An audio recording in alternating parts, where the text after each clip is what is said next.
જય જિનેન્દ્ર. જય જીનેન્દ્ર, જય જીનેન્દ્ર. ચાલો આજનો ક્લાસ ચાલુ કરીએ. હા, હમ. સાતામાં તમે? બસ આ દેવગુરુ પછી સાતા એકાસણામાં શું સાતા પણ તોય માંડ માંડ થાય છે એટલે સાતા તો રહે એટલે સારું બસ.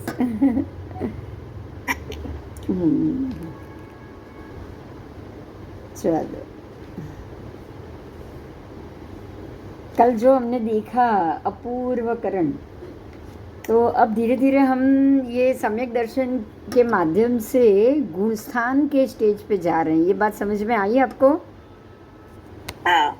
हाँ, ये गुणस्थान है ही सम्यक दर्शनी जीव के लिए कि आप सम्यक दर्शन पे हो तो आप कौन से गुणस्थान, कौन सी श्रेणी पर, गुण श्रेणी पर चढ़े हुए हो. तो नॉर्मली जो श्रावक के बाद व्रत जिसको हम देश वृत्ति गिनते हैं वो है 5वें गुणस्थान पे. उसके बाद आप आओगे, धीरे धीरे ऊपर जाओगे. 6ठा गुणस्थान है प्रमत्त गुणस्थान, जहाँ दीक्षा लेने के बाद पंच महाव्रती महात्माओं का ये गुणस्थान है. और उसमें भी ध्यानस्थ स्थिति में अगर आप गए, 48 मिनट तक ध्यान रह गया और ऊपर चढ़ गए तो आप सीधे 7वें गुणस्थान अप्रमत्त गुणस्थान तक जा सकते हो. आज के समय में अप्रमत्त गुणस्थान तक 48 मिनट तक कोई नहीं रह सकता, तो इसीलिए 7 गुणस्थान तक ही अभी संभव है, क्योंकि क्षपक श्रेणी का क्षय हो चुका है अभी के काल के लिए. ये पंचम काल, पंचम आरा और छठे आरे के लिए की बात है. अभी हम 7 गुणस्थान तक ही जा सकते. 7वें गुणस्थान में 48 मिनट से ज़्यादा नहीं रह सकते और वापस 6ठे गुणस्थान पे आ जाते. अगर कोई, ये पहले की बात थी, जिसको सम्यक दर्शन हो जाए, क्षायिक समकीति हो बन जाए, और जैसे ये विजय राजा और उनकी बात हमने जानी, वो सभी जब गुण श्रेणी पे चढ़ते हैं तब अपूर्वकरण गुणस्थान, ये 8वां गुणस्थान है जिसको हमने लास्ट क्लास में देखा कि ये गुणस्थान पर जब जातक जाएगा, व्यक्ति जाएगी, तो उसकी क्या स्थिति होगी. तो यथा प्रवृत्तिकरण के द्वारा, यथा प्रवृत्तिकरण जो हमने कल देखा कि भाई जैसी जो स्थिति है उस हिसाब से प्रवृत्ति करना, मतलब उसके द्वारा ग्रंथि प्रवेश में रहने वाले जीवों में से, अब ग्रंथि प्रवेश में जो जीव आ गए हैं, जिन्होंने ग्रंथि भेद कर लिया है और जिनकी राग द्वेष की ग्रंथि मंद हो चुकी है, वो ही अब आगे जा पाएंगे. ध्यान रखिएगा, यहाँ तक तो कोई भी जाएगा. ग्रंथि जिन्होंने राग द्वेष की पार नहीं की है वो भी जाएगा. अभावी जीव भी दीक्षा लेते हैं तो प्रमत्त अप्रमत्त गुणस्थान तक तो वो भी जाएंगे, लेकिन अब आगे वो ही जा पाएगा जिसने राग द्वेष की ग्रंथि को तीक्ष्ण कुठार से उसको तोड़ दिया है. तीक्ष्ण कुठार मतलब कुहाड़ी से उसने उसको तोड़ दिया है. तो विशुद्ध परिणाम कैसे तोड़ा है? विशुद्ध परिणाम से. आपके पास कोई कुठार तो है नहीं, है क्या? बताओ. हमारे पास राग द्वेष की ग्रंथि तोड़ने के लिए कोई कुठार है? नहीं है. हम किससे तोड़ पाएंगे उसको? हमको राग द्वेष अगर तोड़ना होगा तो विशुद्ध परिणाम से तोड़ना होगा. कैसे तोड़ना होगा? ऐसे परिणाम से, ऐसे परिणाम से जो शांत हो, जो प्रशांत हो, जो सम्यक दर्शन संकेती जीव जो वितराग स्थिति में चला गया हो, मतलब उसके अंदर राग ज़्यादा तीव्र ना हो और द्वेष ज़्यादा तीव्र ना हो. आपको राग तीव्र और द्वेष तीव्र को सम कक्षा में लाना होगा. हमें सम भाव में आना होगा. राग तीव्र राग को भी ख़त्म करना होगा, तीव्र द्वेष को भी ख़त्म करना होगा. यही होगी हमारी विशुद्ध स्थिति. बराबर.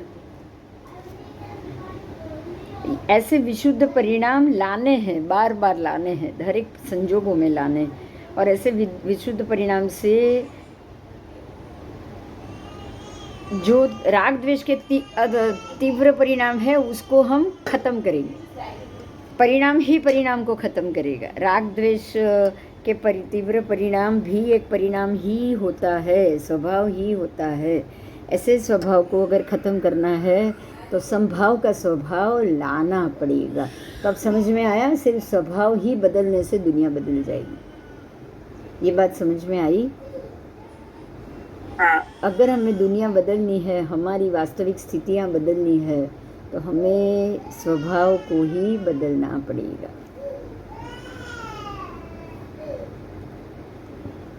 मिथ्यात्व की स्थिति का काल भी अंतर्मूर्ति होता है। अंतर्मूर्त से ज़्यादा मिथ्यात्व आकर टिकेगा नहीं। तो प्रमथ अप्रमथ गुण स्थान में यहाँ सम्यक दर्शन आ चुका है, और अब उसके बाद मिथ्यात्व आता भी है, तो कितने समय तक रहेगा? अंतर्मूर्त तक। वापस आप सम्यक दर्शन में चले जाओगे, वापस मिथ्यात्व आएगा, वापस सम्यक दर्शन, वापस मिथ्यात्व में।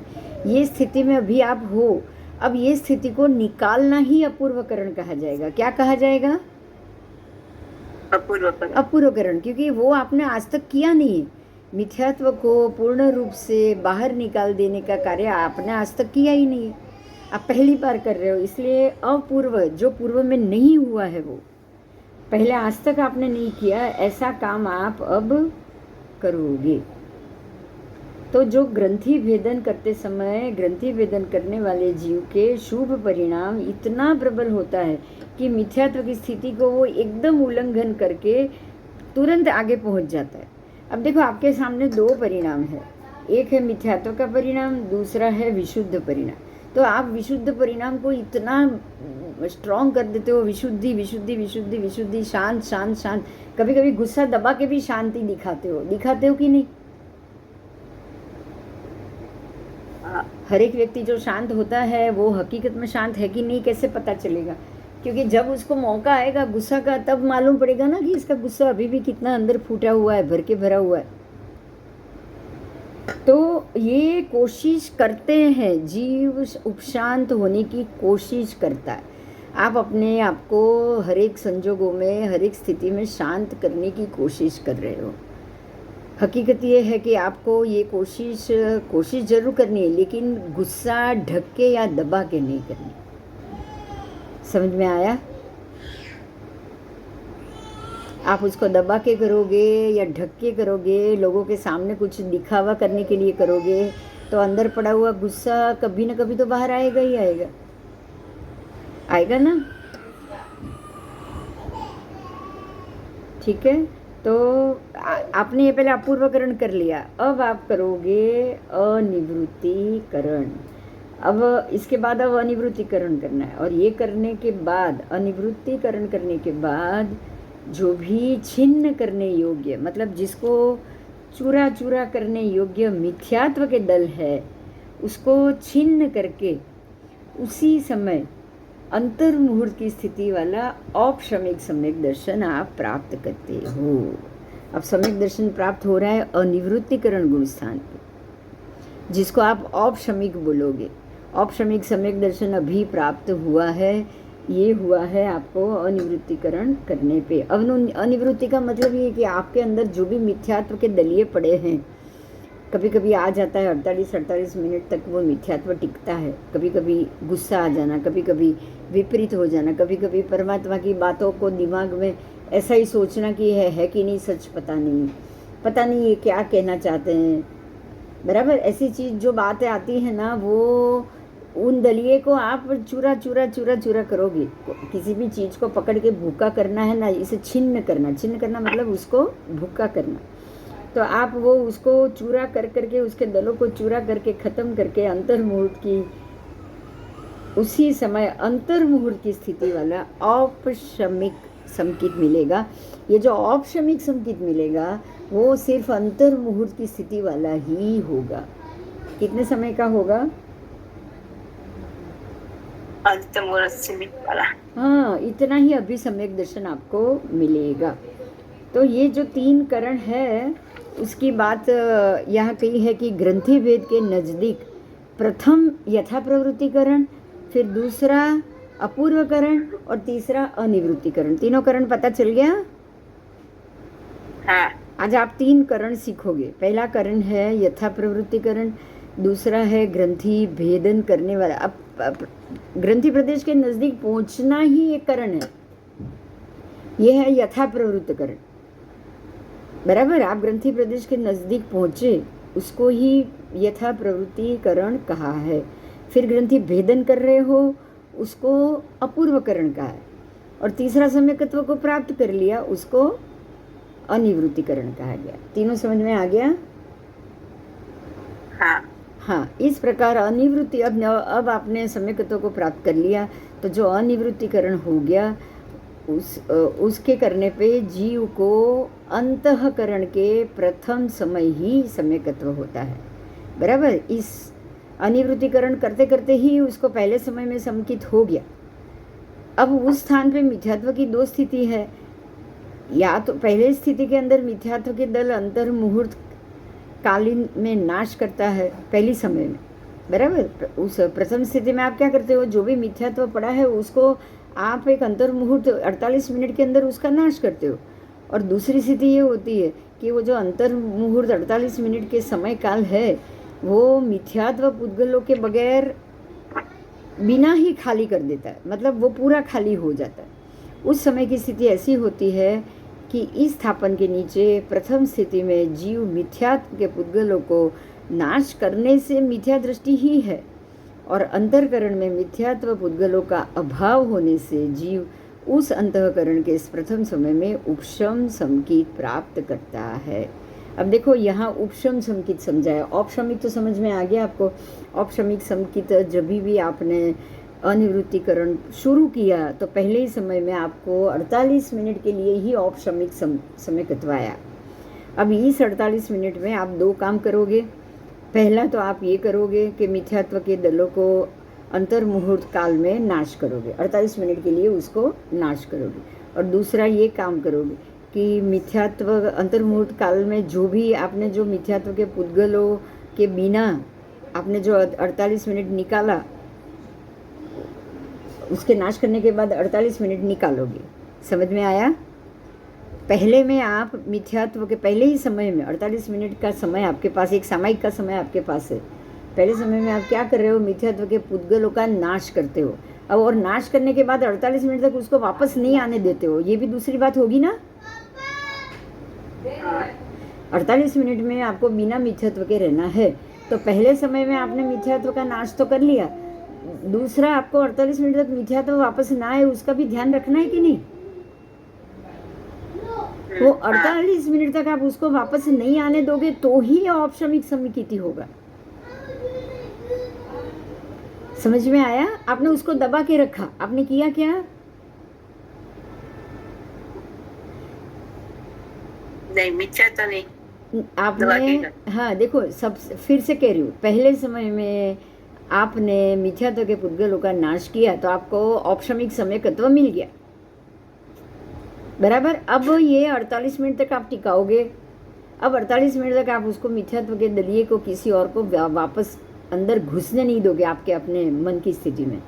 तो होगा क्या, 48 मिनट तक आपने ये कोशिश की कि मिथ्यात्व वापस ना आए। तो अब आपने कौन सा समकित पाया 48 मिनट के बाद? उपशम समकित। क्योंकि आपने 48 मिनट तक मिथ्यात्व वापस ना आए उसके लिए आपने कोशिश की, आपने उसको दबा के रखा। बराबर? बराबर। बस, तो अब आपने उपशम समकित पा लिया।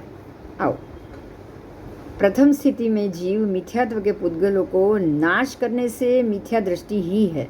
अब आपने मिथ्यात्व के पुद्गलों को नाश किया, बराबर? अंतर्मुहूर्त काल के लिए उसको नाश किया, मतलब अंदर जो पड़े थे उसको नाश किया, पर अंदर पड़े थे उसको नाश किया, सत्ता में थे उसको नाश किया नहीं। सत्ता में कब आएगा? उदय में, जब उसका समय आएगा तब। देखो, यहीं पे समझना है कि अगर अंदर अनंतानुबंधी का उदय पड़ा हुआ है सत्ता में और आप ये अंतरकरण कर रहे हो, तो सत्ता में पड़ा हुआ जो मिथ्यात्व का अनंतानुबंधी का उदय है वो तो मिथ्यात्व ही है। आप उसको तो नाश करने जा नहीं पाए ना, आप जो निमित्त सामने आए उसको ही नाश करोगे। बराबर? बराबर। बस, तो जो अंदर पड़ा हुआ होगा वो दबा हुआ होगा, सत्ता में है वो दबा हुआ है। हाँ। तो वो जब उदय में आएगा उसको उदय में तो आना ही पड़ेगा। हाँ। तो ये उपशम समकित है, जब आप 11वें गुण ठाणे पे पहुंचोगे तब ये अंदर का दबा हुआ उदय में आएगा। समझ में आया? तब ये दबा हुआ उदय में आएगा और आप वापस उदय में आ गया, अनंतानुबंधी का उदय हो गया, अब आप सीधे वापस मिथ्यात्व में चले गए। तो यहाँ यही बात बताई है कि पहले समय में दो करण होता है। पहले करण में आपके अंदर एक तो मिथ्यात्व है ही नहीं, आप मिथ्यात्व से खाली हो चुके हो। मतलब ना सत्ता में मिथ्यात्व है, ना कहीं भी मिथ्यात्व है। तो अब तो ये औपशमिक संकेत में आ गए। लेकिन अगर पहले समय में ही आपके अंदर मिथ्यात्व भरा हुआ है, आप सत्ता में मिथ्यात्व लेके बैठे हो, तो आपके उस समय मिथ्यात्व के खाली होने से आपको उपशम संकेत मिलेगा। तो ये दो संकेत ये करण में मिलते हैं, या किसी को उपशम मिलता है या किसी को औपशमिक मिलता है। समझ में आ गया? हाँ। बस आओ, कोई प्रश्न है तो पूछो।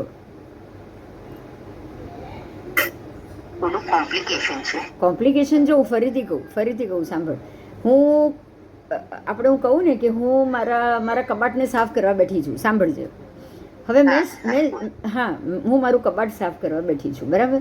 હવે હું મારું કબાટ સાફ કરવા બેઠી છું તો હું શું કરું છું કે બધા જ ખાનામાં ઉપર મેં પહેલેથી જ અંદર પેપર ને બધું બિછાવેલું હતું, રાઈટ. ખાનાની અંદર ડ્રોરમાં ઘણા પેપર મૂકે છે, રાઈટ. તો હું કપડાં કાઢું છું, ફરીથી કપડાં ખંઘેરું છું અને પેપરને ઉપરથી સાફ કરું છું અને કપડાં મૂકી દઉં છું. તો મેં આ શું કર્યું? મિથ્યાત્વના દલિયા કાઢ્યા, જે અંદર કચરો હતો એ દલિયા કાઢ્યા. મેં કાઢ્યા કે ઓટોમેટિક એ સાફ થયા? જો મેં કાઢ્યા છે, રાઈટ. મેં પેપર નીચેનો કચરો કાઢ્યો? મેં પેપર નીચેનો કચરો નહીં કાઢ્યો, રાઈટ. મેં ખાલી કપડાં ખંખેર્યા. મેં નીચે પેપર પાથરેલાની નીચેનો કચરો સાફ કર્યો? નહીં કર્યો. હવે મારું બીજું ખાનું એવું છે, આ એક ખાનું છે, મારું બીજું ખાનું એવું છે કે જેમાં હું પેપર કશું મૂકતી જ નથી. અને એ ખાનાના મેં કપડાં કાઢ્યા. હવે કપડાં કાઢ્યા અને ખંખેર્યા તો એમાં જેટલા પણ કચરો ખાનામાં નીચે પડ્યો હતો એ કચરો પણ મેં એ વખતે બધો સાથે લઈને સાફ કર્યો અને પાછા એમાં કપડાં ગોઠવી કાઢ્યા. હવે આ બે ખાનામાંથી ચોખ્ખું ખાનું કયું? પેપર વાળું ચોખ્ખું છે જ નહીં, એમાં તો પેપર નીચે હશે, કોને ખબર છે? એટલે પેપર નથી એ ચોખ્ખું, પણ પેપર વાળું નહીં.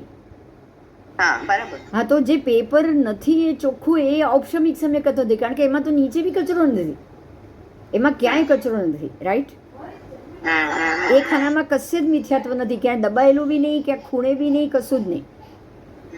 પણ પેલા ખાનામાં તો પેપરની નીચે દટાયેલું પડ્યું, પણ મારા ધ્યાનમાં કચરો આવ્યો નહીં. તો પેપર નીચે દટાયેલો હતો એટલે મારા ધ્યાનમાં નહીં આવ્યો, એટલે એમાં દટાયેલું પડી રહ્યું. બસ, તો આ ઉપશમ સંકેત કહેવાય. આમાં શું છે? સમ્યકત્વ તો આવી ગયું, મેં શાંત રાખ્યો, ગુસ્સો શાંત રાખ્યો. હું શાંતિ કરું છું ને હું શાંતિ પણ આવી ગઈ, પણ અંદર હજી અનંતાનુબંધીનો ઉદય બાકી છે, કોઈકના ઉપરનો પૂર્વ ભવનો બી કોઈ ગુસ્સો બાકી છે. અને એ જ્યારે ઉદયમાં આવશે ત્યારે બની શકે કે હું કોકનું ખૂને કરી નાખું. વાત સમજાય છે? હવે પેપર નીચે રહેલો કચરો કોક પર ખાવાનું જ પડ્યું હોય, ટુકડા પડ્યા, તો બની શકે એવું કે ત્યાં કીડીઓને જીવાત જ થઈ જાય. હા, તો આ મિથ્યાત્વ ચાલે? ગમે ત્યારે બી કીડીઓ ઉભરાશે ને એમાં. એટલે આવું દબાયેલું મિથ્યાત્વ ક્યારે બી ચાલે ખરું?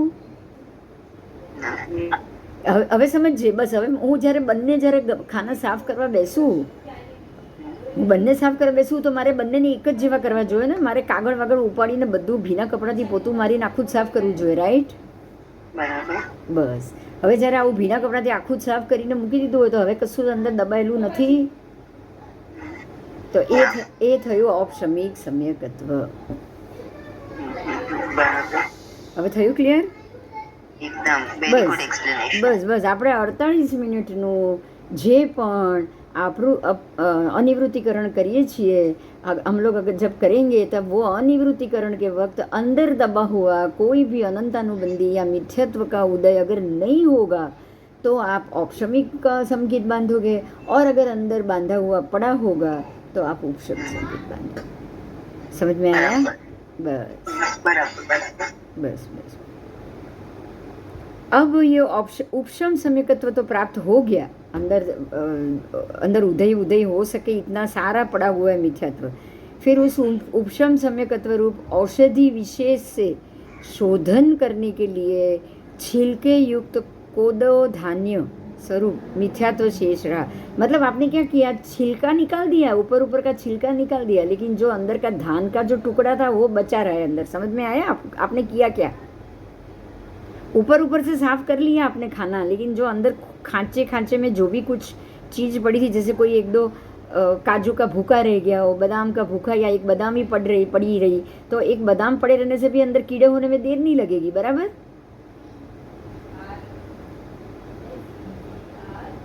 तो ऐसे ये मिथ्यात्व शेष बाकी रह गया है। अब दूसरी बड़ी स्थिति क्या होगी कि मिथ्यात्व के पुद्गलों को शुद्ध, अर्धशुद्ध और अशुद्ध, ऐसे 3 प्रकार का विभाग किया जाता है। मिथ्यात्व के पुद्गल जो है उसको एक या शुद्ध में डालो, या उसको अर्धशुद्ध करो, या अशुद्ध करो, ऐसे भी 3 विभाग होते हैं। इतने में उसमें सम्यकत्व का अंतर्मुहूर्त का काल पूर्ण हो जाता है। आप अभी मिथ्यात्व के टुकड़े को निकालने के लिए प्रवृत्ति करो, तब तक तो आपका समकित का काल पूरा हो गया। तो अब समकित का काल पूरा हो गया, तो अब सम्यकत्व खत्म हो गया, तो मिथ्यात्व उदय में वापस आना ही आना है ना। तो उपशम सम्यकत्व से पतन होने पर वो जीव उपशम समकित प्राप्त होने के बाद क्षयोपशम सम्यक दृष्टि, मिश्र दृष्टि अथवा मिथ्या दृष्टि होता है। ये 3 में से एक होगा। आपने उपशम समकित प्राप्त कर लिया, ठीक है, आपने उपशम समकित प्राप्त कर लिया। अब अगर आपने अंदर शुद्ध किया है, मिथ्यात्व के पुद्गलों को शुद्ध किया है, तो आपको क्षयोपशम सम्यक दृष्टि मिलेगी। अगर आपने उसको आधे शुद्ध किया है, आधा मिथ्यात्व, तो आपको आधा मिथ्यात्व आधा समकित ऐसे मिश्र दृष्टि मिलेगी। अथवा आपने उसको अशुद्ध ही रखा है, आपने उसको शुद्ध किया ही नहीं है, तो आपको मिथ्या दृष्टि मिलेगी। देखो, इसको एक दूसरे तरीके से मैं समझाती हूँ, ध्यान से सुनो। आपको ये संवत्सरी में सबसे मिच्छामि दुक्कडम कर लिया। आप मान लो कि ये संवत्सरी में इस बार आपको सम्यक दृष्टि के आप करीब पहुँच गए हो, आपने ग्रंथि भेद कर ली और आपने सबसे मिच्छामि दुक्कडम कर लिया। आपने कोई भी दोष बाकी नहीं रखा, कोई भी दुश्मन बाकी नहीं रखा। अपने मन में एक भी व्यक्ति के ऊपर गुस्सा या कुछ भी बाकी नहीं रखा। तो आपने कौन सा सम्यक बांधा?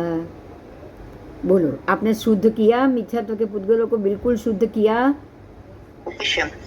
तो नहीं, सबसे पहला क्षयोपशम सम्यक दृष्टि आपने कौन सा बांधा? क्षयोपशम, क्योंकि आपने बिल्कुल शुद्ध कर लिया।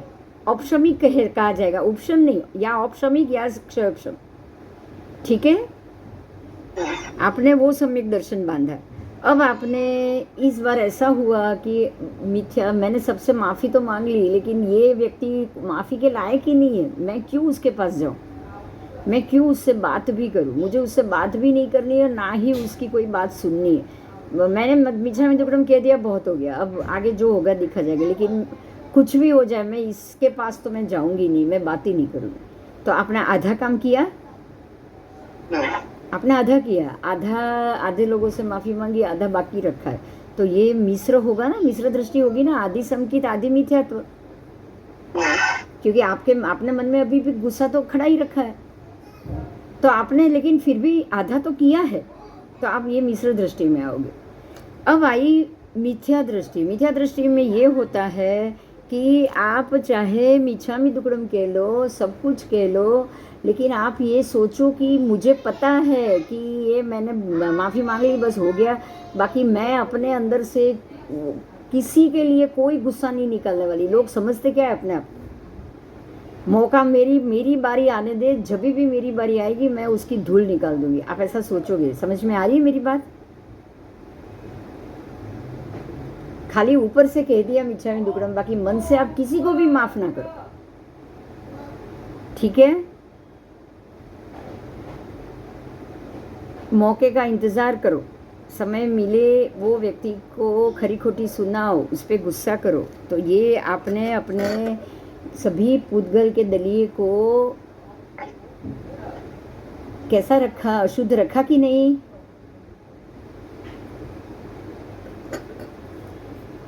तो ये मिथ्या दृष्टि है, बराबर। तो उपशम सम्यकत्व प्राप्त करने के बाद यदि वे ऐसे 3 प्रकार से पुंज की रचना अगर नहीं कर रहा है तो उपशम सम्यकत्व से पतन होते ही इसकी ये 3 में से वो कौन सी जगह है?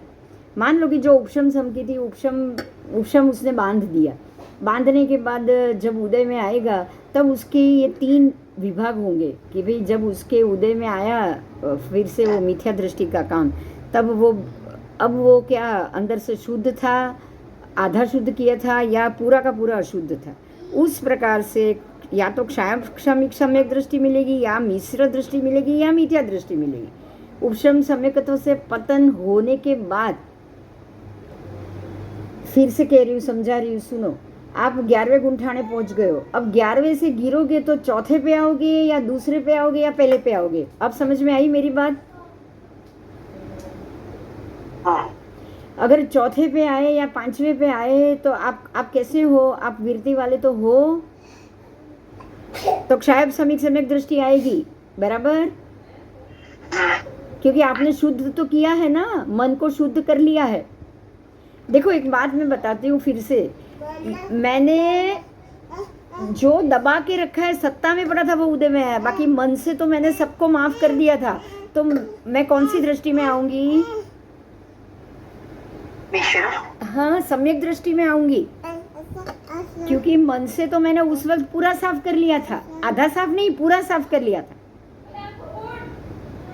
मैंने पूरा साफ कर लिया, मैंने पूरा खाना साफ कर लिया था, कागज भी साफ कर लिया, सब कर लिया, लेकिन जो अंदर जो खांचे में पड़ी कोई कचरा रह गया था ना, उससे जीवात बाहर आई। बात समझ में आई? हाँ, तो ये हुआ। अब मैं उपशम से वो 11 गुंठाने से ये जीव गिरेगा तो 5वें पे ही या आएगा, यहाँ पे उसको सम्यक दृष्टि तो मिलेगी, अवीरति सम्यक दृष्टि चौथे पे, देशवीरति सम्यक दृष्टि 5वें पे है, तो उसको यहाँ पे क्षयक्षम सम्यक दृष्टि मिलेगी, बराबर? और वो अगर उस वक्त खाने में मैंने मिश्र दृष्टि रखा है, आधा कचरा छोड़ा है आधा नहीं छोड़ा है, मतलब आधी माफी दी आधी नहीं दी, आधा गुस्सा खड़ा रखा है आधा गुस्सा क्लियर किया, ऐसा भी होगा ना कि 2-4 व्यक्ति पे गुस्सा रखा ही रखा है, तो ये व्यक्ति गिरेगा तो मिश्र गुंठाने पे आएगा। कहाँ पे आएगा?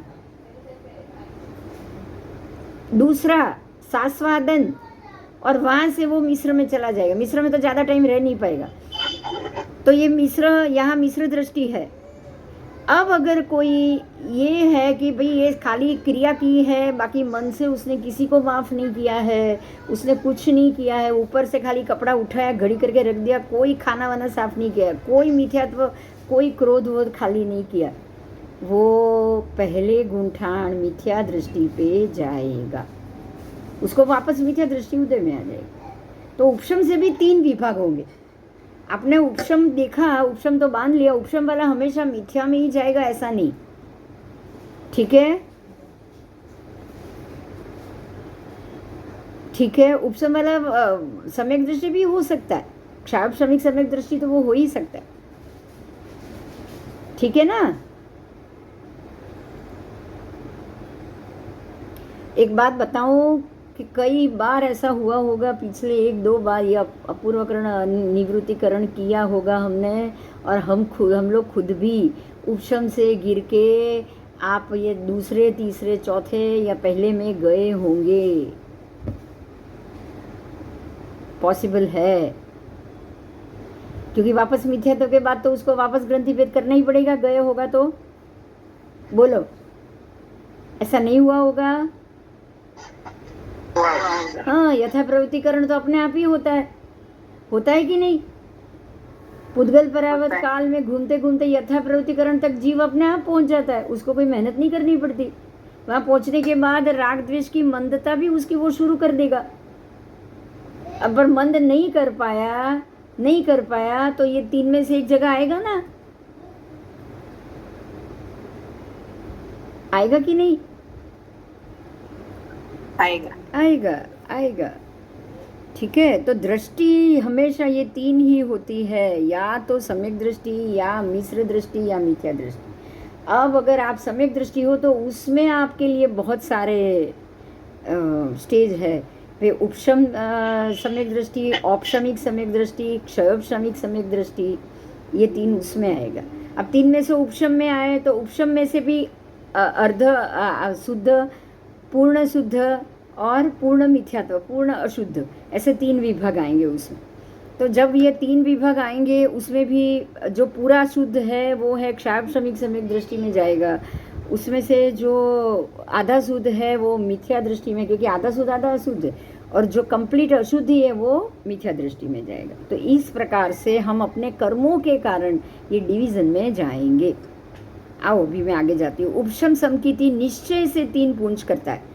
जिसने भी उपशम समकित बांधा है वो निश्चय से 3 पुंज करता ही करता है, और 3 पुंज करने के कारण वो 3 गुण स्थान पे जब गिरेगा तो वो 3 में से कोई एक गुण स्थान पे वापस जाएगा। उपशम समकित से पतन होते ही क्षय क्षम सम्यकत्व में, मिश्र में अथवा मिथ्यात्व में जाता है। या तो वो क्षय में जाएगा, या मिश्र में जाएगा, या मिथ्यात्व में जाएगा। ठीक है। और इसमें सिद्धांतिक मत ये कह रहा है कि कोई अनादि मिथ्या दृष्टि जीव तथा विधि सामग्री के सद्भाव से अपूर्वकरण से अनिवृत्तिकरण तक पहुंच जाए, और बिना ही ये 2 किए बिना ही शुद्ध पुद्गलों का वेदन करता हुआ, 3 पुंज किए बिना पहले से ही क्षयोपशमिक सम्यक दृष्टि होता है, ऐसा कहते हैं। ये सिद्धांतिक मत है, लेकिन हम सिद्धांतिक मत के ऊपर से जाने से भी बजाय जो हकीकत है उस पर जाने की ज़्यादा कोशिश करेंगे। ठीक है, ठीक है।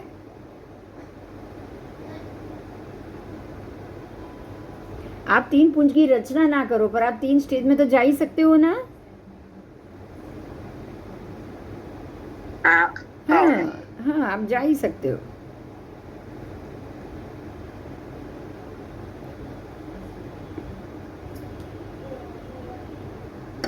आओ,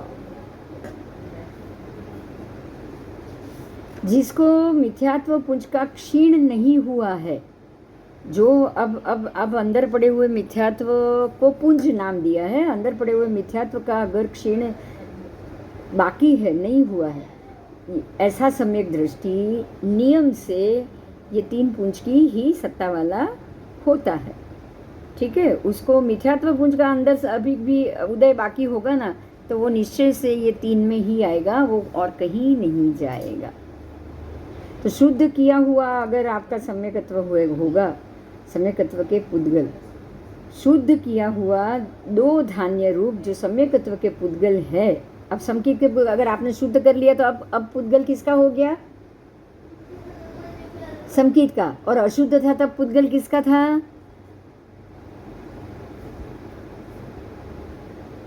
मिथ्यात्व का। बहुत बहुत बढ़िया, बहुत बढ़िया जवाब।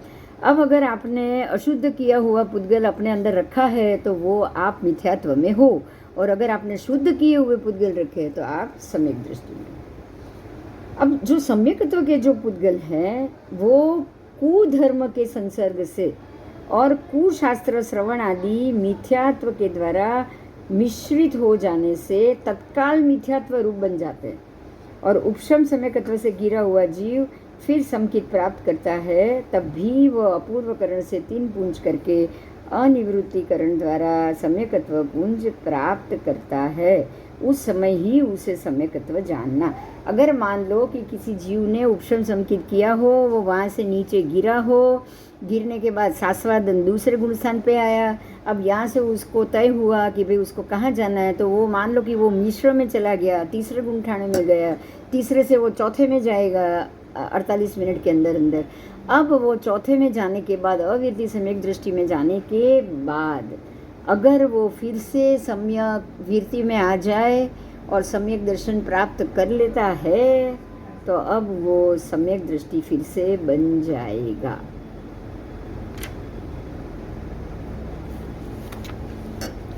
अब समझ में आया कि छोटी सी छोटी गलती भी आपको कैसे गिरा देगी। हाँ हाँ, छोटी सी छोटी शंका कंक विगिच्छा, यही वंदितु की गाथा है कि एक छोटी सी बात पे शंका, 99 बात भगवान की मानने वाला एक बात भी अगर नहीं मान रहा है ना, तो वो मिथ्यात्व में चला जाएगा। बोलो, एक बात का मिथ्यात्व का, एक छोटे से बात का मिथ्यात्व का पुद्गल भी आपको गिरा देगा। आओ, सम्यकत्व के 5 प्रकार। अब हम संकित पे ही आ जाएंगे। सम्यकत्व के 5 प्रकार। पहला है उपशम संकित, दूसरा क्षायिक संकित, तीसरा क्षयोपशम संकित, चौथा वेदक संकित, पांचवा शास्वादन संकित। उसमें उपशम संकित तो आपने अभी जाना समझा है कि मिथ्यात्व रूप दर्शन मोहनीय, दर्शन मोहनीय को उपशम करने वाला स्वरूप है। दर्शन मोहनीय को उपशम, दबाने वाला। दर्शन मोहनीय, ऐसा कहा जाता है कि अगर मोहनीय कर्म ही सबसे बड़ा है, सबसे खतरनाक है, उसमें से चीज़ को हम अगर हम ये मोहनीय में क्या होगा, जो चीज़ दिखाई देती है ना, जैसी होनी चाहिए वैसी हमको दिखाई नहीं देती, उसको ही दर्शन मोहनीय कहा जाता है। बराबर बराबर।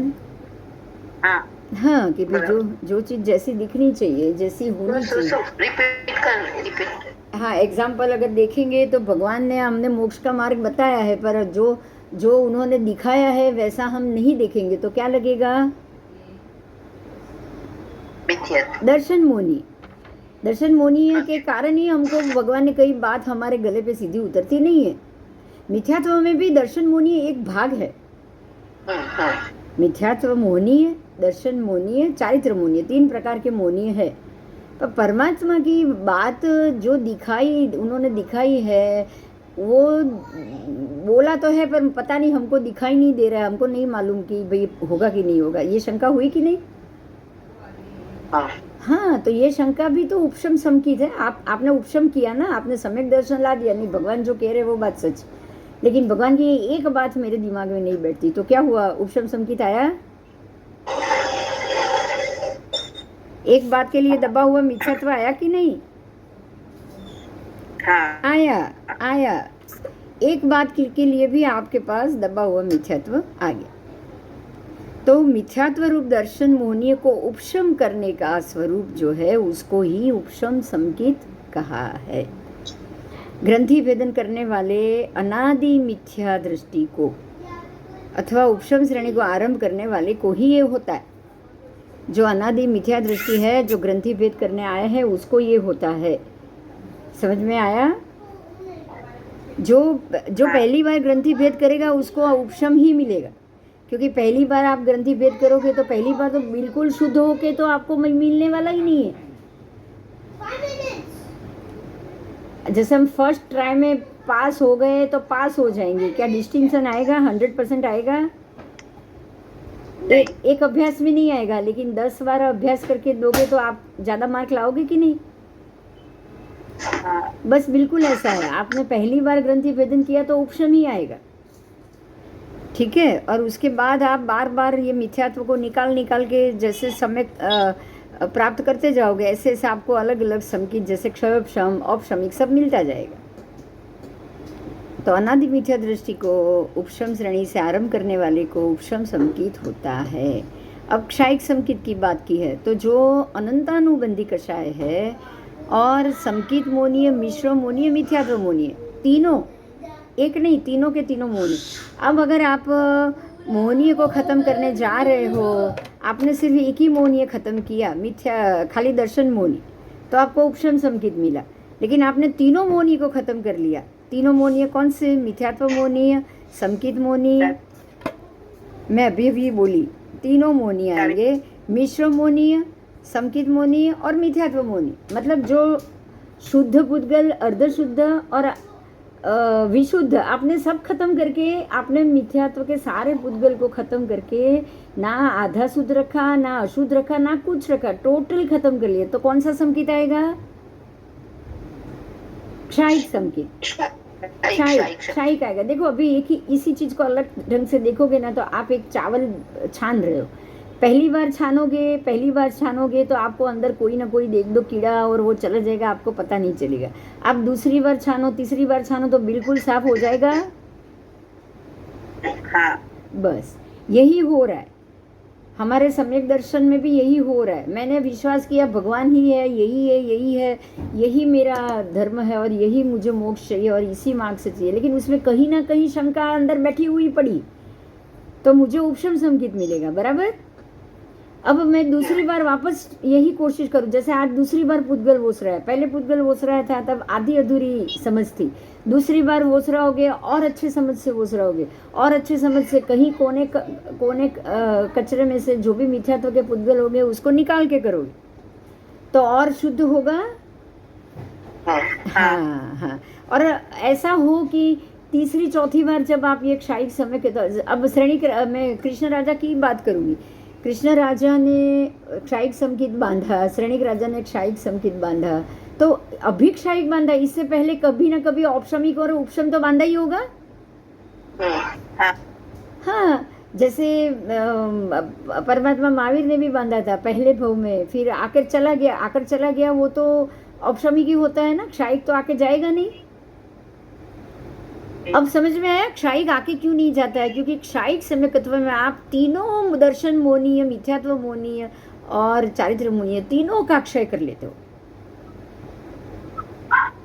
तीनों मोनीय का क्षय हो गया, इसलिए क्षायिक समकिति उसी भव में मोक्ष जाएगा।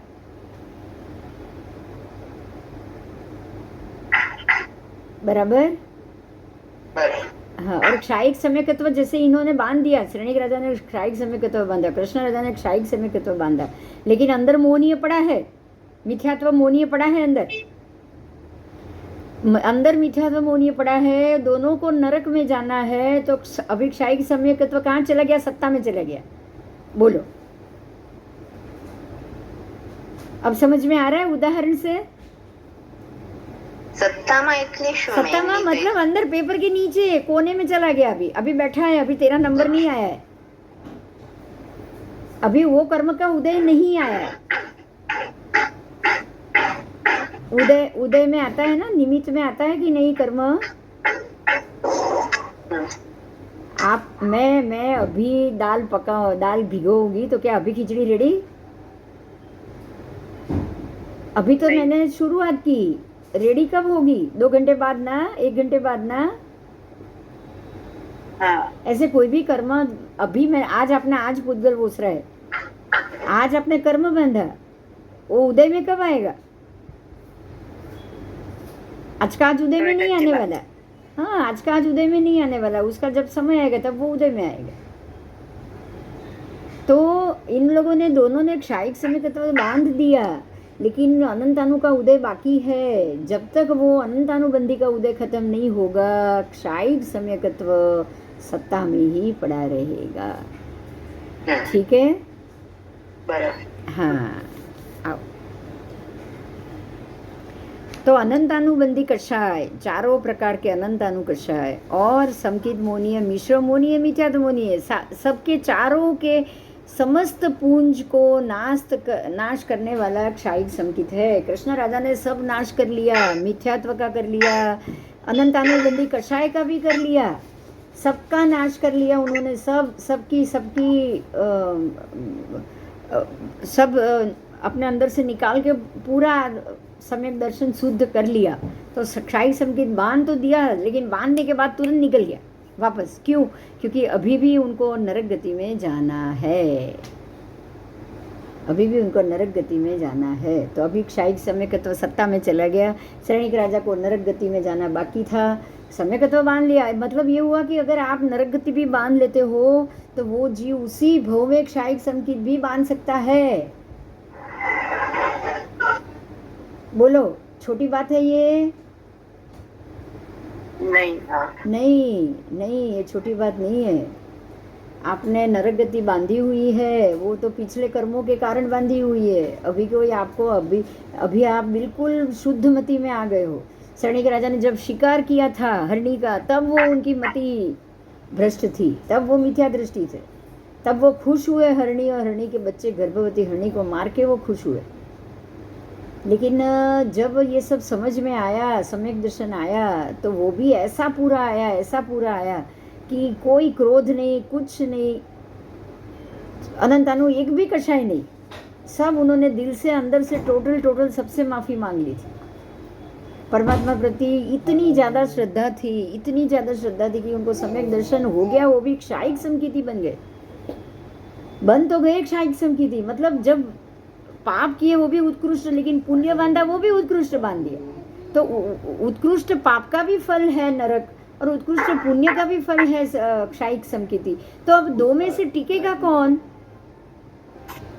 नरक गति बाकी है, नरक गति बाकी है, तब तक तो क्षायिक समकीति को शांत होना पड़ेगा, हाँ, छुपना पड़ेगा ना। क्षायिक समकीति का काम क्या है?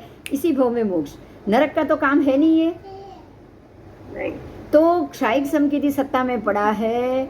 अब ये नरक में जाएंगे, सम्यक दर्शन का वमन करेंगे, औपशमिक जो सम्यकत्व है दूसरा वो, फिर वहां जाके वापस सम्यक दर्शन उसको पा लेंगे औपशमिक को, और नरक गति पूर्ण करने के बाद जब पद्मनाभ मनुष्य के रूप में वो जन्म लेंगे, तब वापस वो क्षायिक सम्यकत्व उनका उदय में आ जाएगा।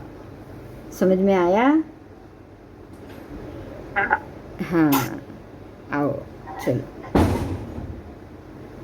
तो इस प्रकार से जब आत्मा क्षायिक सम्यकत्व बांधेगा, सारे चारों अनंतानुबंधी कषाय को त्याग देगा पूर्ण रूप से, और समकित मोहनीय को भी त्याग देगा। अब सम्यक दर्शन पूरा उसको बहुत क्लियर है, उसका कॉन्सेप्ट दिमाग बिल्कुल क्लियर।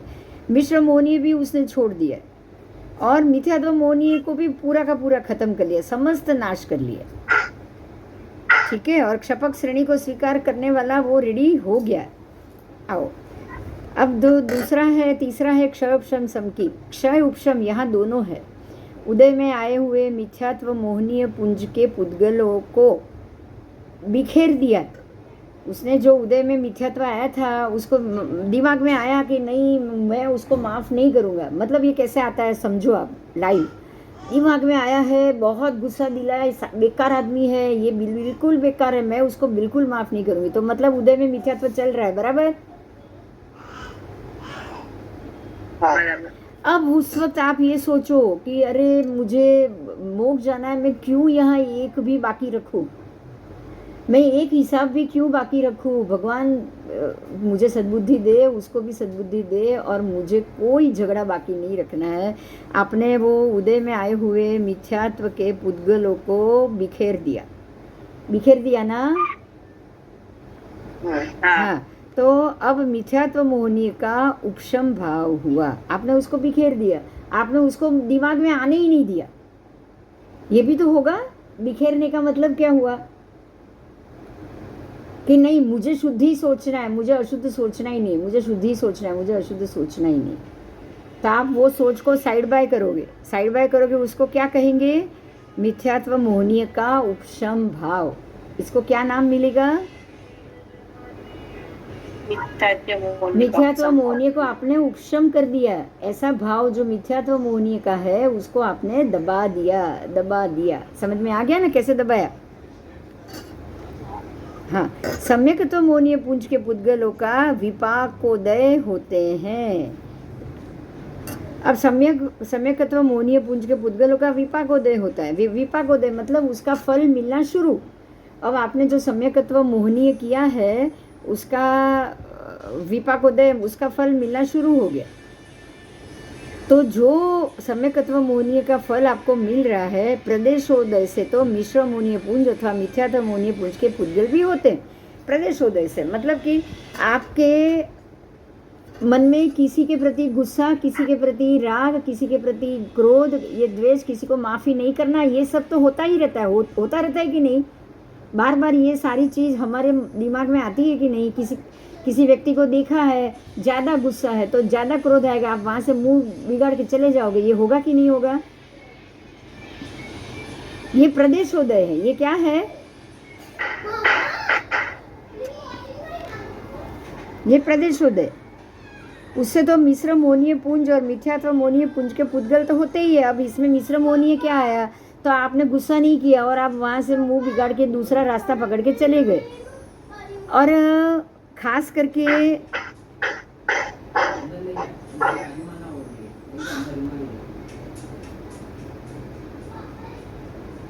प्रदेशोदय से ये मिश्र मोहनीय था। अब मिथ्यात्व मोहनीय क्या हुआ? तो मिथ्यात्व मोहनीय में ये हुआ कि आपने जो गुस्सा दिखाना था, जो बात करनी थी, जो दो चार बातें सुनानी थी, वो आपने सुना दिया।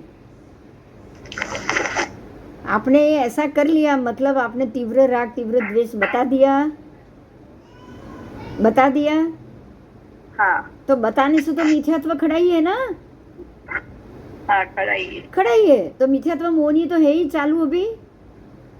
हाँ हाँ, तो ऐसे उसका विपाकोदय प्रदेशोदय दोनों आ गया कि नहीं? हाँ यस। तो अब यहाँ क्या बताया है कि जब जब उपशम समकित में तो ये तीनों पुंज में से एक भी पुद्गल का विपाकोदय या प्रदेशोदय सर्वथा होता ही नहीं है।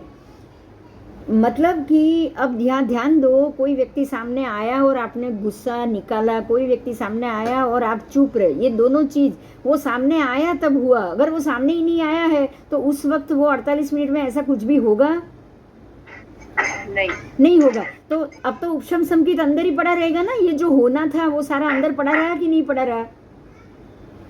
पड़ा था अंदर ही पड़ा रहेगा। मतलब ये हो गया कि विपाकोदय और प्रदेशोदय अगर नहीं होगा तो भी सत्ता में तो पड़ा रहेगा कि नहीं सब? हाँ ठीक है। तो रहेगा। हाँ, उपशम समकित में ये दो नहीं होते हैं, तभी तो उपशम समकित होता है। उपशम समकित में ये दो होते ही नहीं। अगर होते तो आप मिथ्यात्व में चले जाते या फिर समकित में चले जाते चुप रह के, मगर ये होते ही नहीं है उपशम में। तो ये घटना घटनी अभी बाकी है ना,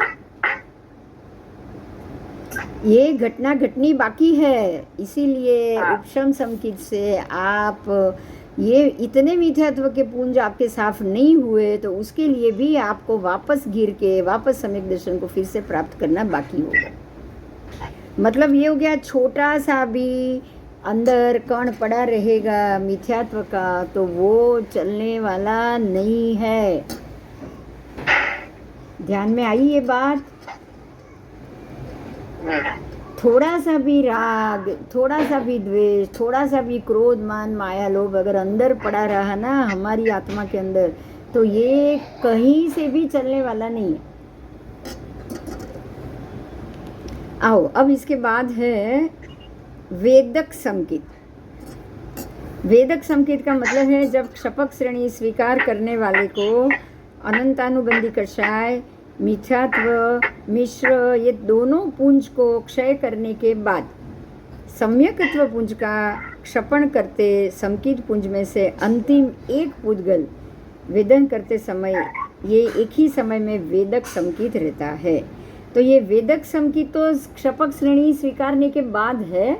इसके लिए आजकल हमारे कोई उदाहरण काम नहीं आने वाले। बराबर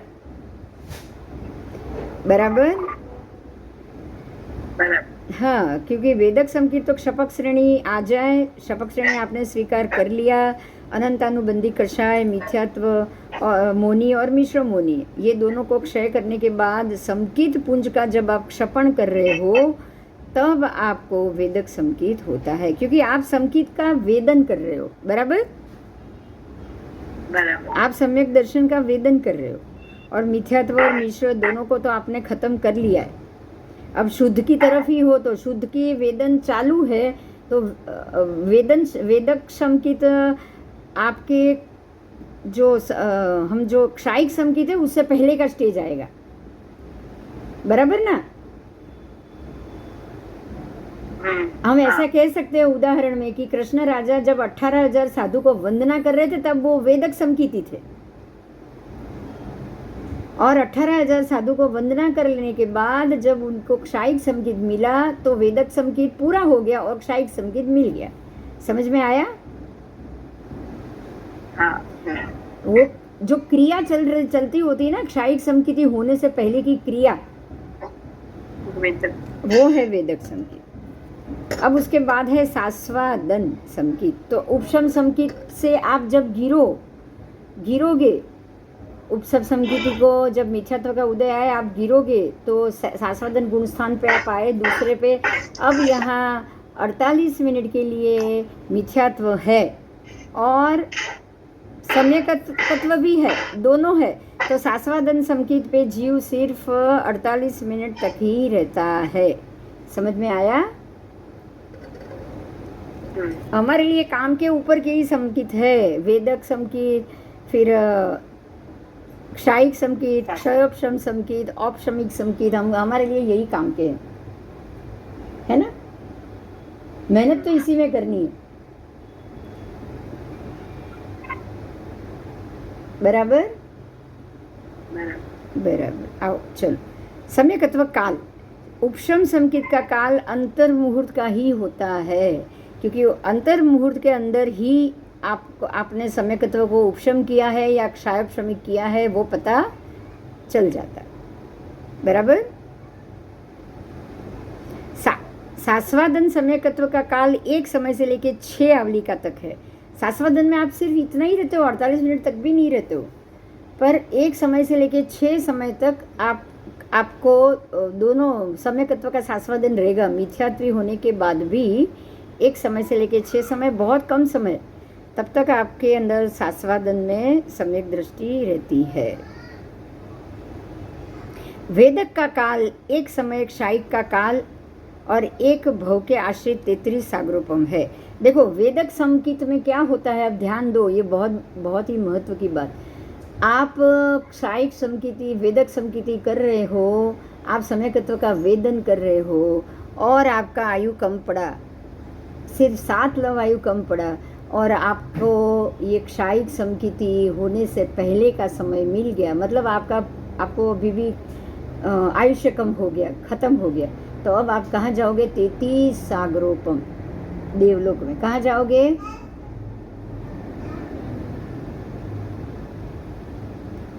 वेदक संकिति जब क्षायिक संकिति प्राप्त करने से पहले अगर उसका आयुष्य खत्म हो जाए तो ये 33 सागरोपम वाले देवलोक में जाएंगे। तो ये वेदक संकित का समय कितना हुआ? हाँ 33 सागरोपम हो गया। 1 समय, वेदक का काल 1 समय और क्षायिक का काल 1 भव के आश्रित 33 सागरोपम हो गया कि नहीं? 33 सागरोपम, क्योंकि उसके बाद ही होगा ना उनका मोक्ष। तो आयु कम पड़ गया, आयु कम पड़ गया, आयु कम पड़ गया हम बोलेंगे। और दूसरा उसका सेकंड पार्ट क्या है पता है? आयु कम नहीं पड़ा है, उनके अंदर अभी भी देवलोक का इतना आयु भोगना ही बाकी। अब आयु भोगना बाकी होगा तो वो क्षपक श्रेणी थोड़ी चढ़ेंगे। नहीं, अगर आपके अंदर कर्म देवलोक के 33 सागरोपम को भोगना बाकी होगा तो क्या आप क्षपक श्रेणी चढ़ोगे? चढ़ पाओगे? सहयोगी केवली बन पाओगे? नहीं बन पाओगे। तो होगा क्या? आयुष्य ही खत्म होगा ना उस वक्त। इनको रोकने का और क्या तरीका होगा कर्म को? कुछ नहीं, और तो कोई तरीका नहीं।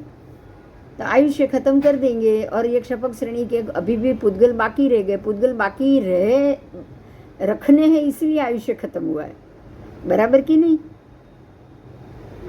हाँ, देवलोक के जो कर्म है वो भोगे बगैर थोड़ी खत्म होगा। आओ, कोई भी कर्म भोगे बगैर खत्म नहीं हो रहा है। तो अब समझ में आ रहा है हम कुछ नहीं कर रहे हैं, हमारे ऊपर पड़े हुए कर्म ही सब कुछ कर रहे हैं। अगर इतने 33 करोड़ 33 सागरोपम के कर्म जाके देवलोक के सुख भोगने का बाकी होगा तो आपकी क्षपक श्रेणी भी आधी हो जाए, रुक जाएगी। रुकेगी कि नहीं रुकेगी? रुकेगी। हाँ, आओ, इसमें आपकी गलती नहीं है, गलती आपकी आयु बाकी है उसकी।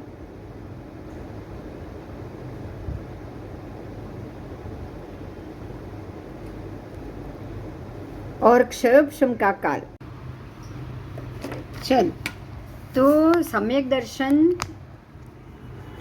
का आकर्ष मतलब कि जो स्वीकार किए हुए संकित के भाव हैं उसको छोड़ के उसको वापस स्वीकारना। हम ऐसा तो बहुत बार होता है क्योंकि जीव ये ऑप्शन संकित असंख्य बार आता है। इसका मतलब ये हुआ कि जितनी भी बार हम ये सोचे कि सम्यक दर्शन में कि सत्य ये है ये है ये है, और जितनी बार उसमें से बाहर निकल गए कि भाई कुछ बोलने में मिथ्यात्व आ गया, कुछ और दर्शन वंदन दूसरे मंदिर में जाने से या वंदन करने से मिथ्यात्व आ गया, तो ये असंख्य बार आना जाना उसको आकर्ष कहा गया है कि आपने कुछ समय तक इसको लिया फिर वापस छोड़ दिया, फिर लिया फिर छोड़ दिया। ऐसे बार बार कोई चीज़ लो, धारण करो और उसको छोड़ दो, फिर से उसको धारण करो, ये हुआ आकर्ष। ठीक है, तो स्वीकार किए सम्यकत्वादि के भावों को छोड़ के उसको वापस स्वीकारना, वो आकर्ष है। श्रुत सामायिक, क्षयक्षम समकित और देशवृत्ति, इन तीनों के भाव एक जन्म में जगन्य से एक बार और उत्कृष्ट से 2 से 9,000 बार भाव उत्पन्न होते हैं। देखो ये बात समझो, ध्यान से समझो। कौन से? श्रुत सामायिक, क्षयक्षम समकित और देशवृत्ति। देशवृत्ति में होगा क्या, बहुत बार आप एक चीज़ लोगे छोड़ दोगे, फिर से उसका स्वीकार, देशवृत्ति का स्वीकार किया, वापस एक चीज़ कोई अशुद्ध कर ली तो छूट गई, फिर से वापस देशवृत्ति का स्वीकार। ऐसा होता है कि नहीं, बार बार टूटना। कम से कम 2 से लेकर 9,000 बार ऐसे आपकी देशवृत्ति जाएगी वापस आएगी, जाएगी वापस आएगी। समझ में आया?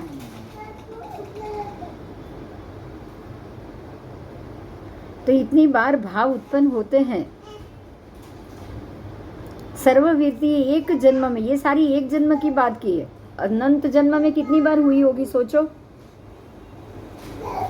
बोलो। आज जैसे 12 व्रत का स्वीकार किया, देशवृत्ति का स्वीकार किया, अब ये 12 व्रत में से कोई जो 10 बार चीज छोड़ दी होगी या जैना में रखी हुई, उसको आप वापस फिर से दूसरी बार देशवृत्ति स्वीकारोगे तो वो 4 नियम ज्यादा से स्वीकारोगे कि नहीं स्वीकारोगे, बताओ?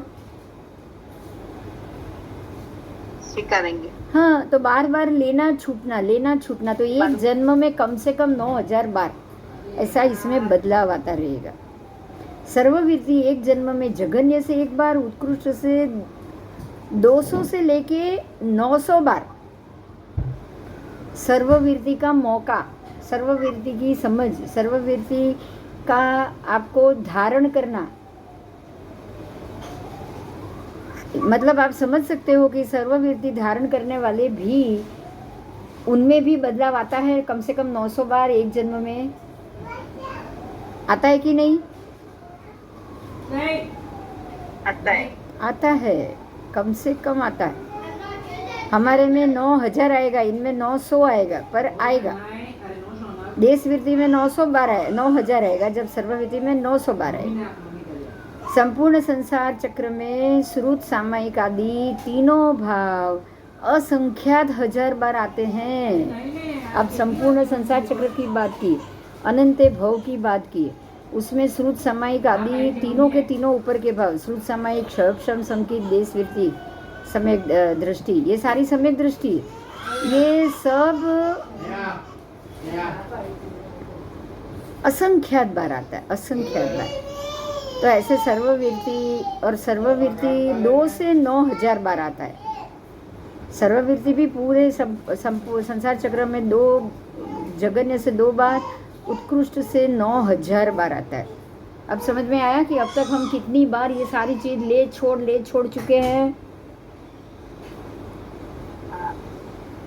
हाँ, एक दिमाग पकड़ के या एक बंधन पकड़ के उस पर टिक नहीं पाए। अब ये भी समझो दूसरी बात, कृष्ण राजा ने सम्यक दृष्टि, समकिति, क्षायिक समकिति बांधा, उससे पहले अनंत, अब तक के अनंत भव में कितनी बार लिया छोड़ा होगा? अनंत बार छोड़ा होगा। तो ये मुश्किल है, उस पर टिकना मुश्किल है, उस पर वहां तक पहुंचना मुश्किल नहीं है, उस पर टिकना मुश्किल। ठीक है, आओ गुणस्थान। सास्वादन समकीत दूसरे गुणस्थान में होता है। उपशम समकीत 4 से लेके 11 तक के 8 गुणस्थान में होता है। समझ में आया? उपशम समकीति जीव 4 से लेके 8वें तक होता ही है। सास्वादन तो दूसरे पे है, वो ज्यादा समय तक तो रहेगा नहीं, सिर्फ 6 समय तक रहेगा।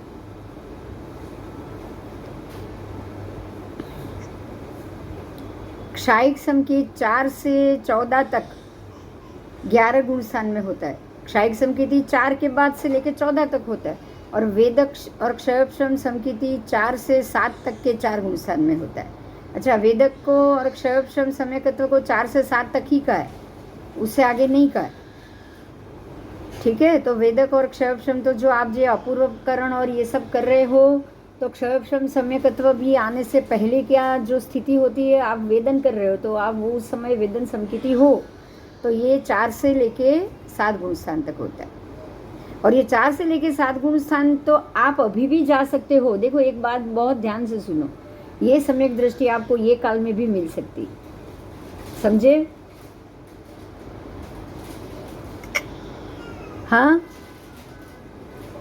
हाँ, क्षायपशमिक और वेदन सम के वेदक सम्यकत्व, क्षयपशम और वेदक समकित, ये आपको अभी भी इस भव में भी पॉसिबल है, क्योंकि 7 गुण स्थान तक तो वो रहता ही है, और 7 गुण स्थान तो ये काल में है ही। श्रावकपणे में भी ले सकते हो और साधुपणे में भी। जो 4 से लेके 11 गुण तक उपशम संकित और क्षायिक संकित 4 से 14 तक है, तो वो क्षायिक संकित अभी नहीं है। अब भाव प्राप्ति क्रम की बात की है ये सम्यक दर्शन में। भाव प्राप्ति क्रम कैसे हैं? तो आयुष्य के बिना 7 कर्म की स्थिति, सत्ता एक कोड़ाकोड़ी सागरोपम के अंदर रहती है, तब जीवात्मा को संकित की प्राप्ति होती है। एक कोड़ाकोड़ी सागरोपम के अंदर जब तक 7 कर्म की स्थिति ना आ जाए तब तक आपको सम्यक दर्शन नहीं मिलेगा। इसका मतलब ये हुआ कि आपके अंदर किसी भी कर्म की स्थिति एक कोड़ाकोड़ी के अंदर ही होनी चाहिए। समझ में आया?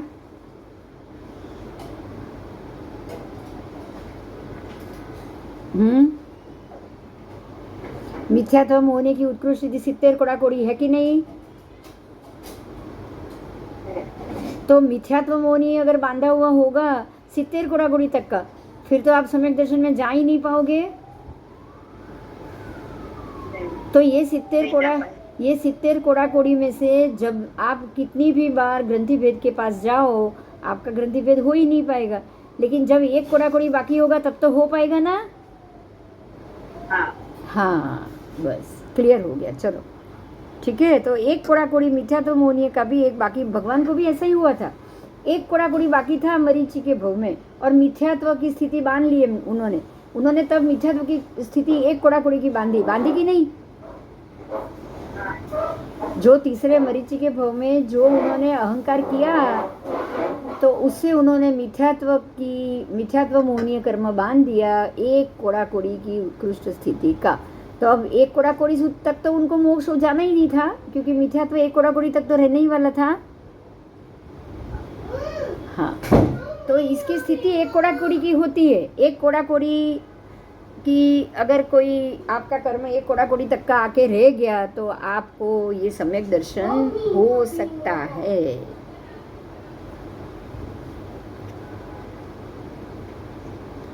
तब जीवात्मा को संकित की प्राप्ति हो जाती। संकित प्राप्ति के बाद कर्म उसमें से 2 से 9 पल्योपम स्थिति सत्ता कम होते हैं, तब देशव्यति धर्म प्राप्त होता है। अब देखो देशव्यति धर्म कब प्राप्त होता है? तो संकित तो मिल गया अब आपको, एक कोड़ाकोड़ी सागरोपम के अंदर आपकी आयु बाकी है और सम्यक दर्शन मिल गया। अब वो जो एक कोड़ाकोड़ी सागरोपम था उसमें से 209 पल्योपम उतनी स्थिति का कर्म रहेगा ना। जब कोई भी कर्म 209 पल्योपम, 2 से 9 या तो 2 पल्योपम या 9 2 पल्योपम 3 पल्योपम 4 पल्योपम से लेकर 9 पल्योपम तक, जब इतने समय तक की सत्ता बाकी रहे किसी भी कर्म की, 9 पल्योपम से ज़्यादा वो कर्म की स्थिति बाकी ना हो, तब देशव्यति धर्म प्राप्त होता है।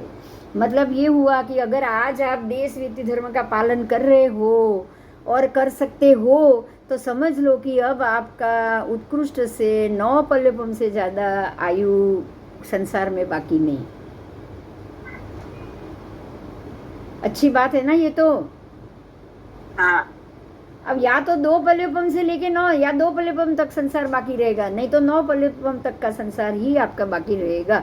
अगर आप देशव्यति धर्म में आए हो तो, देशव्यति धर्म को मानते हो तो, देशव्यति धर्म का पालन करते हो तो। समझ में आया? तो देशव्यति धर्म स्वीकारने का महत्व कितना है बोलो, और उसका पालन करने का। आपने उसको ले लिया और उसका पालन किया, 12 व्रत लिया और 12 व्रत उच्चारण से पालन किया। अब आपका संसार सीमित हो गया। अब 9 पल्योपम से ज़्यादा 9 पल्योपम से ज़्यादा आप ये संसार में नहीं रहो। ठीक है? ठीक है।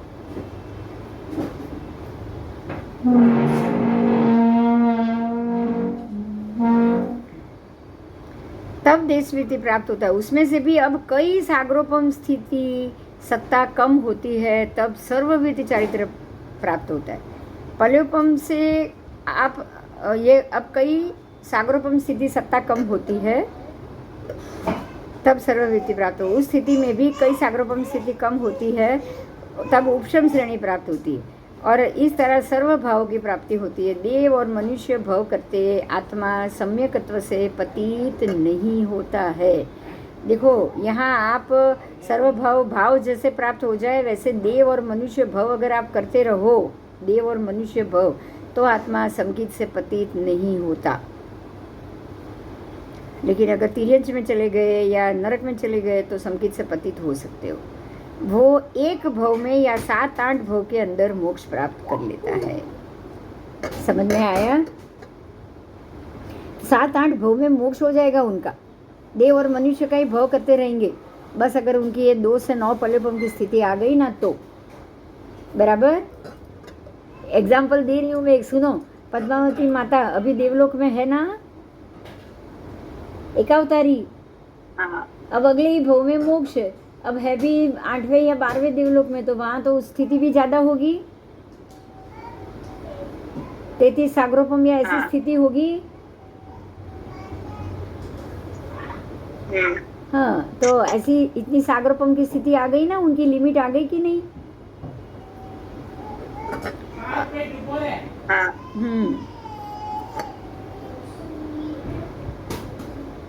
सम्यक दृष्टि जीव तो 3-4 भव में अथवा उसी भव में मुक्ति प्राप्त करता है, जो क्षायिक समकिति है वो।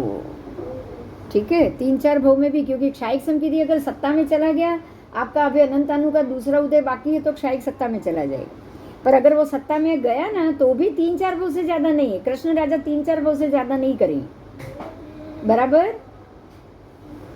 बराबर। 3-4 भव में तो मुक्त हो ही जाएंगे वो भी, क्योंकि वो भी क्षायिक समकिति उनके सत्ता में तो आ ही चुका है। तो जिस जीव के दर्शन सप्तक, अब दर्शन सप्तक शब्द नया आया है, ध्यान से सुनना उसको। दर्शन सप्तक का मतलब है 7 प्रकार के दर्शन। 7 प्रकार। अब 7 प्रकार दर्शन के अंदर ही 7 भेद, 7 प्रकार के दर्शन में नहीं बोलूंगी, दर्शन के अंदर ही सप्तक 7 भेद लेकर चलना।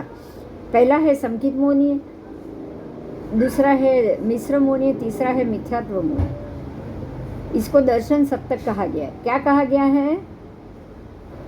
समकित मोहनीय, मिश्र मोहनीय, मिथ्यात्व मोहनीय। ये उसके तीनों पुंज क्षीण होते हैं। जब भी ये दर्शन सप्तक उनका क्षीण होता है, वो क्षायिक सम्यकत्व दृष्टि जीव कहलाता है। जब तक ये 7 अक्षय नहीं होगा, आपको क्षायिक समकित नहीं होगा। ये 7 में भी एक है दर्शन, आप आगे आ चुका है, यहाँ नहीं लिखा लेकिन आगे आ चुका है 7। आपको पता होगा, अनंतानुबंधी कषाय बोला है, पता है ना? हाँ। 4 अनंतानु कषाय, 5वां समकित मोहनीय, 6ठा मिश्र मोहनीय, 7वां मिथ्यात्व मोहनीय। अगर ये 7 का क्षय हो गया दर्शन सप्तक का, तो जीव को क्षायिक सम्यकत्व आ ही जाएगा। तो अब हमको क्षायिक समकित चाहिए, तो हमको ये दर्शन सप्तक को समझना पड़ेगा, उसको टालना पड़ेगा, उसको निकालना पड़ेगा। बराबर? और उसको निकालने के लिए सम्यक दृष्टि में स्थिर हो जाओ और अनंत अनुकषाय का बंध छोड़ो, अपने आप हो जाओगे। बोलो, अनंत अनु कोई कषाय अब चाहिए? नहीं, अब नहीं चाहिए। अब कोई तीव्र राग नहीं चाहिए, कोई तीव्र द्वेष नहीं चाहिए, कुछ नहीं चाहिए। सारी चीज से आप बाहर आते जाओ, तो अनंत अनु छूटता जाएगा। और सम्यकित मोहनीय, मिश्र मोहनीय, मिथ्या तो मोहनीय भी छोड़ना है। सम्यक दृष्टि में भी जो बाधा आ रही है उसको छोड़ो। सम्यकत्व प्राप्ति में जो बाधा, वो समकित मोहनीय। मिश्र मोहनीय, जिसमें आधा समकित आधा मिथ्यात्व, वो मिश्र हो गया। और पूरा का पूरा मिथ्यात्व, उसको तो छोड़ना ही छोड़ना है। हाँ। बस, तो ये 7 क्षीण होंगे तब क्षायिक समकिति बनोगे। ठीक है। उस जीव ने प्रथम देव अथवा नरक का बंधन किया हो, तो वो जीव मर के देव और नरक में चला जाएगा। जैसे ये कृष्ण राजा गए वैसे ही। बराबर? उन्होंने पहले से वो, उनका देवलोक बाकी है, देवलोक भोगना बाकी, उनका नरक का आयु भोगना बाकी। सातवीं नारकी कंपलसरी जाना ही था, क्योंकि वासुदेव बनने से पूर्व भव में 7 नारकी बांध ली थी। अब कृष्ण वासुदेव के भव में उनको सम्यक दर्शन हुआ है, पर पूर्व की जो 7 नारकी बांधी है वो तो नारकी में तो जाना ही पड़ेगा ना। वो क्षायिक संकेत मिल गया, इसके कारण 4 नारकी टूटी। अगर क्षायिक संकेत नहीं होते तो 4 नारकी भी नहीं टूटती। समझ में आया? हाँ हाँ, देखो कहाँ चली गई। देख अभी समझ में आया। आयुष्य बोलो, अभी इस भव में बनता है कि पूर्व में बनता है? अभी बनता है। ये कैसे? ये पूर्व में नारकी का आयु बांधा हुआ होगा, तभी समकिति होने के, क्षायिक समकिति होने के बावजूद नरक में जाना पड़ा ना। हाँ। अगर इस जन्म में बनता है तो नारकी भी 4 क्या 7 नहीं टूट जाती? तीर्थंकर नाम कर्म बांधने से 4 नारकी टूटती है, तो 7 क्यों नहीं टूट सकती भाई? बोलो।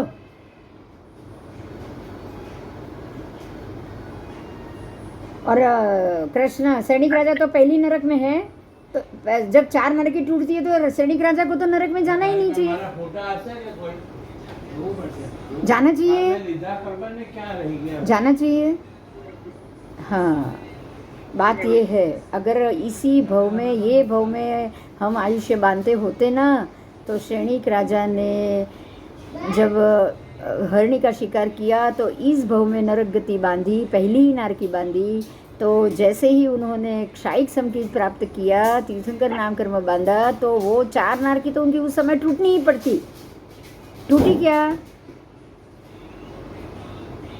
नहीं। उससे 4 नारकी टूटती है। जीव से 3 नरक तक ही जाता है, पीछे की नारकी टूट के आगे आ गया, तो फिर 1 नारकी टूटने में क्या समय जाता? बोलो। नहीं जाता। तो यही बात है कि अगर आपने बांध दिया है, गति आयु बांध दी है, तो वो आपके हाथ में नहीं है। आयु का बंधन कर लिया हुआ है पहले ही। तो देव या तो जीव देव गति में जाए या नरक गति में उत्पन्न हो, और वहाँ से ख़त्म करने के बाद जब वो मनुष्य जन्म लेंगे, तब उनका ये क्षायिक समयकत्व उदय में आएगा, और ये उदय में आने के बाद उनका मोक्ष होगा। ठीक है? तो इस प्रकार से वो तीसरे भव में मोक्ष जाता है। क्षायिक समकिति तीसरे भव में मोक्ष जाएगा ही जाएगा। समझ में आ गया? सत्ता में है तो युगलिक मनुष्य बन सकता है, युगलिक तिरंज बन सकता है, दूसरे भव में युगलिक, तीसरे भव में देव, ऐसे बनेगा अगर 4 भव हुआ तो। क्योंकि युगलिक मर के देव ही होते हैं, फिर चौथे भव में मनुष्य लेकर जाएंगे। ऐसे 4 भव से भी वो मोक्ष जा सकते हैं। अगर क्षायिक समयकत्व प्राप्ति के पहले आयुष्य बंधन नहीं किया हो, तो उस भव में क्षपक श्रेणी द्वारा मोक्ष पद प्राप्त कर लेता है।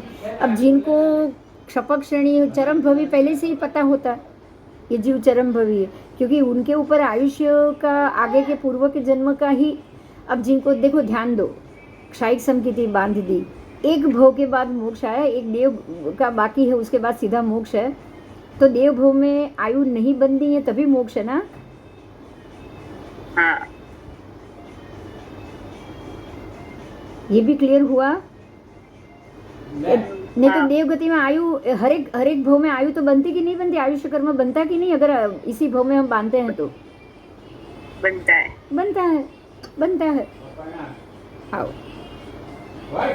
इस प्रकार से क्षायिक समकिति कोई 4 भव करके भी जाता है, कोई 3 भव, तीसरे भव में भी मोक्ष में जाता है। तो सम्यकत्व का उपयोग एक अथवा अनेक जीवों की अपेक्षा जघन्य अथवा उत्कृष्ट अंतर्मुहूर्त ही होता है, और समकित का क्षयोपशन स्वरूप लब्धि जीव की अपेक्षा जघन्य अंतर्मुहूर्त और उत्कृष्ट मनुष्य भव में अधिक 66 सागरोपम, उसकी समय, उसकी अवधि 66 सागरोपम तक भी उसको घूमना रहता है।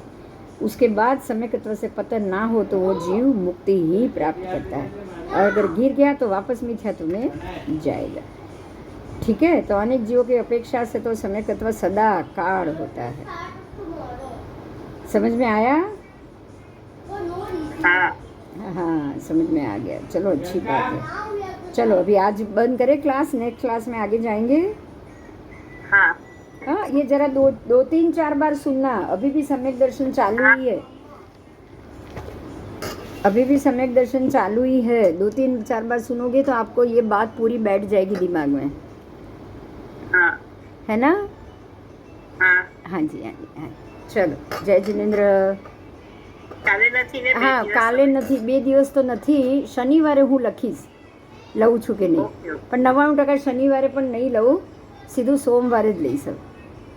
અચ્છા ઓકે? ઓકે હા, 99% તો હું શનિવારે નહીં જ લઉં, હશે તો હું લખીશ, બાકી લઈશ નહીં. ઓકે સોમવારે મળીએ સીધા. ચાલો, જય જિનેન્દ્ર. છે ને 14 પણ છે હા, જય જિનેન્દ્ર. શનિવારે 14 છે ને હા, 14 બી છે, એટલે હવે આપણે સોમવારે જ મળીએ. ચાલો, જય જિનેન્દ્ર. જય જય